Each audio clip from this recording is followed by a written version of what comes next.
Hello and welcome to this episode of West Key Customs, where today we take on the Lesney Cortina Mk2. Doing a bit of a custom project. Here you can see the die cast, all complete, overall good condition for its age. Obviously there's quite a few chips on there where the paint's been flaking off. Glass seems to be all intact, wheels are there.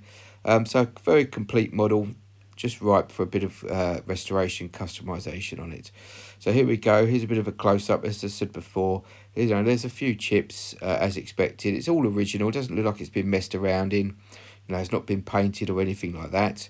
Um, Everything's there. It seems to be in good nick. So just paint flake really. Glass seems to be pretty good. Interior looks to be all complete. So first thing we need to do is obviously to drill it apart so we can get the actual die cast apart and break it down into the different sections ready for doing some work to it. So I've already done it on this one. I've already drilled out the post. It's only a single post on this one. It's hooked in at the front by the actual sort of front grille assembly. So when you remove the base, you can see the front grille remains on the base, which is sort of hooked in to save it having double posts. It's got the plastic suspension. Here is just flicking out the wheels and the axles because not going to be using these. I'm going to put some different wheels on, so just lift up the plastic suspension and unhooked the axles. I'll need to drill out the two rivets that hold the plastic suspension base on, because not going to be using those. Going to be putting some axle rods in, axle posts in, or tubes in, shall we say, and put some new wheels on. Here's the interior, bit grubby but all complete.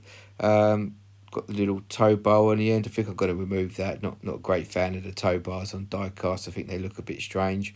Glass, as I said before, glass looks to be a bit grubby but all in good condition.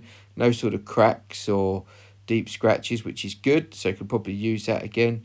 And here's the base again, as you can see. Opening doors on this model, so we'll probably flick the doors off, ready to go in the paint stripper. And then obviously then give it a bit of a clean up and remove any sort of casting lines and bits and pieces. So next thing to do is to really sort of make a start on stripping it down, getting the paint off, and start the sort of the modifications we're going to do to it. So here's the base. As I said before, I need to drill out these plastic the plastic rivets that hold the plastic base on, the plastic suspension base on. So it's just two little rivets there, so I'll just drill them off.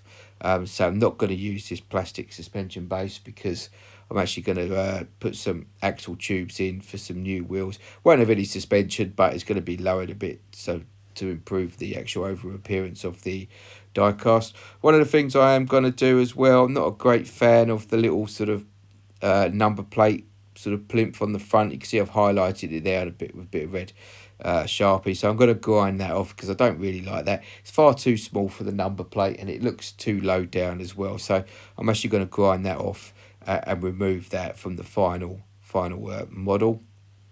Need to do a bit of grinding as well on the base to get it to sit low because it's got some bumps on the suspension base. So here you see, which I've highlighted in red, I'm going to be grinding those off. So here's the base. I had to sort of strengthen it with some styrene plastic card. And you can see there, I've got the new wheels fitted with some axle tubes just to keep them rolling. So I had to reinforce the base because obviously I had to grind some bits off the bottom. Also started to fill in the little cutout for the the tow bar. So I just added a bit of styrene there to the base, ready to file down and put a bit of filler over. And you can see I did the same to the base as well because it had a cutout in the rear bumper. So I've added some plastic card styrene in there, and I'll give that a file down so it all sits flush. In the interior, I decided to add a bit of a roll cage using some styrene rods. Quite simple, just bent it, cut a couple of holes in the interior and glued them in. Here's a quick dry run of it, sort of all put together, ready for paint. I also added some door mirrors that you can see, which are just little pins bent round to make door mirrors. A bit of filling and some of the on the bodywork and some of the cast lines shaved off. Here's the interior painted up with the roll cage, and here's the parts all painted up, ready to go. Unfortunately, I didn't take any clips of the actual painting because for some reason I seem to have lost them. So I detailed up the body, added some stripes and decals as well, added some detail to the base, the grille and the lights and bits and pieces, and also the lights. Got to go for sort of a set of mini lights which I've painted sort of gunmetal grey, which will match the stripe and the roll cage on the final car. So let's get it all together, and here you go. Here's the final model.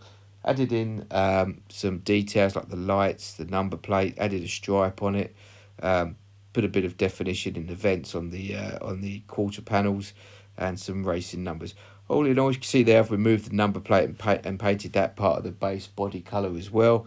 Overall, quite happy with this one. It looks quite good. Obviously, close up you can see a few wavy lines, but when you look at it on the shelf and display case, it looks pretty good. So quite like it. It's come across as kind of a bit of a historic classic car racer. So yeah, overall quite happy with this one. Hope you enjoyed it. There'll be plenty more to see, some more upcoming videos over the next few weeks. So if you like what you see, please hit that subscribe button and stay tuned for more. And once again, thanks for watching.